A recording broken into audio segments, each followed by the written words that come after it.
Olá! Na unidade 3, nós tivemos a oportunidade de aprender a utilizar listas na linguagem de programação Python para armazenar valores de diferentes tipos. Vamos ver agora alguns exemplos de aplicação de listas em programação Python?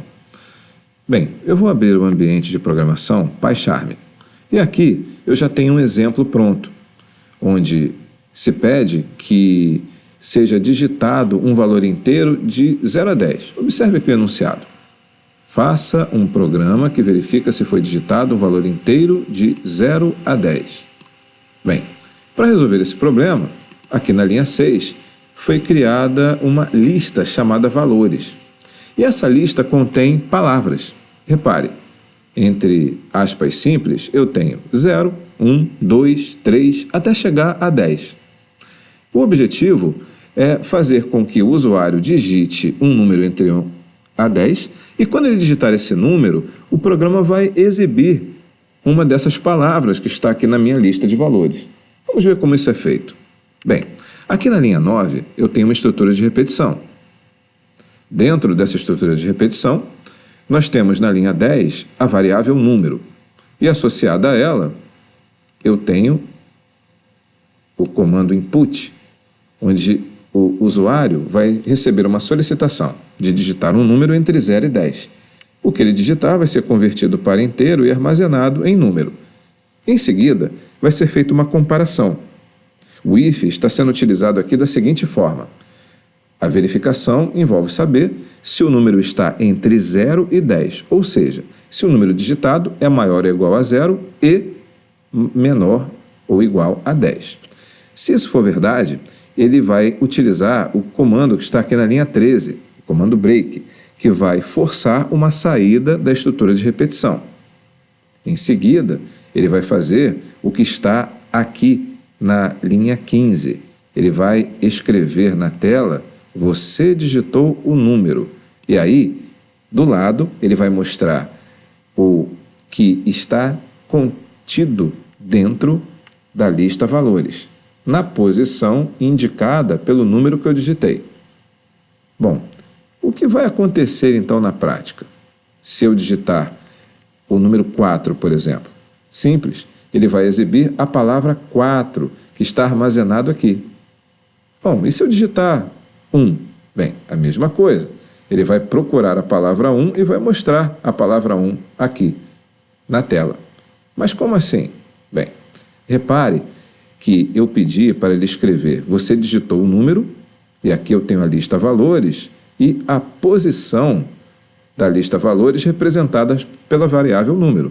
Então, se eu digitar o número 1, ele vai mostrar a segunda posição da minha lista, que é 1.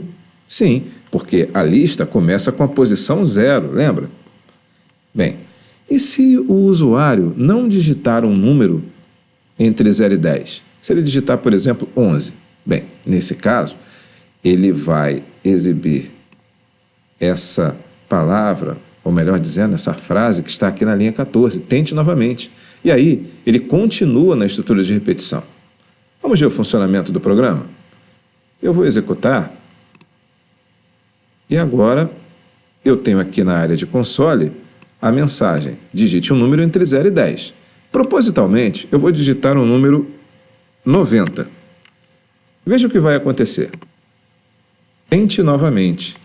Digite um número entre 0 e 10. Então, assim como eu falei, ele só vai sair da repetição se eu digitar um número que estiver entre 0 e 10.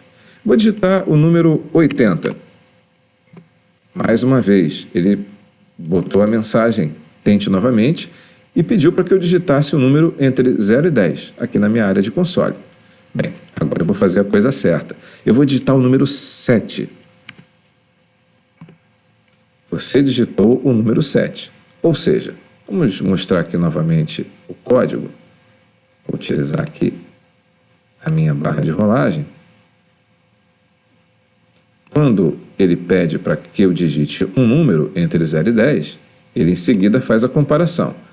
Como no caso eu digitei o número 7, ele executou o que está na linha 15, ou seja, mostrou a frase, você digitou o número, e depois ele mostrou a minha lista valores na posição 7. Na posição 7, eu tenho a palavra 7. Por isso, ele pôde exibir exatamente o número correspondente ao que foi digitado. A palavra que foi correspondente ao que foi digitado, melhor dizendo, né?